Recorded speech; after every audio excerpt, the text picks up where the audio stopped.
Pranešėjas, kasdamas namo pamatus, rado kaukolę žmogaus, laukia vietoje. Namo pamatus tvarkantis pilietis rado žmogaus kaukolę. Apie situaciją informavo policija.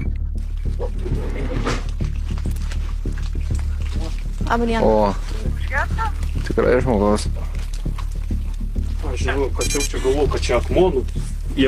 Mačiau tik tą dalį, žiūrint, kad čia tikrai ne akmonų. Prie atkastų namo pamatų ant duobės krašto padėta kaukolė. Panaši į akmenį, tačiau ne akmuo. Statybos darbai laikinai sustoja. Tauras 3013.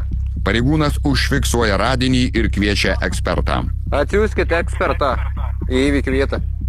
Kaukolė gulėjo ne taip giliai. Keista, bet daugiau kaulų nematyti.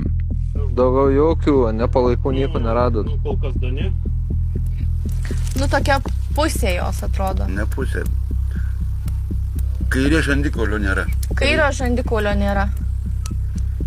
O konkrečiai kurioje ten vietoje, ten apačioj? Ne, va. Ai, va čia? Va. Čia tam smėlį.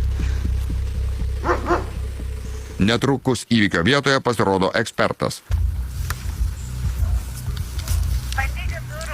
Užfiksuojamas ir radinys, ir duobė, ir kokiame gylyje buvo.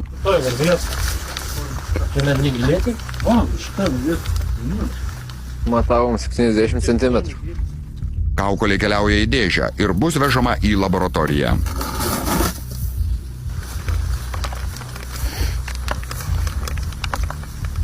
Ką dabar darysit? Kokį tyrimą? Mes ekspertas tirsim. Šeimininkas bando kasti toliau, kur likęs skeletas neaišku.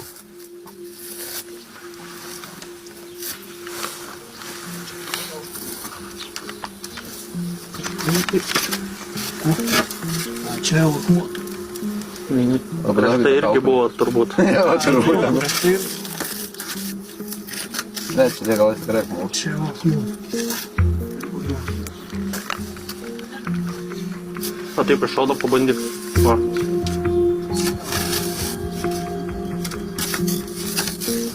Kartais žemė slepia daug paslapčių. Visais atvejais svarbu nepamesti galvos. Buvo gautas pranešimas, kad žmogui vykdant kasinėjimus darbus buvo rasta galimai žmogaus kaukolė.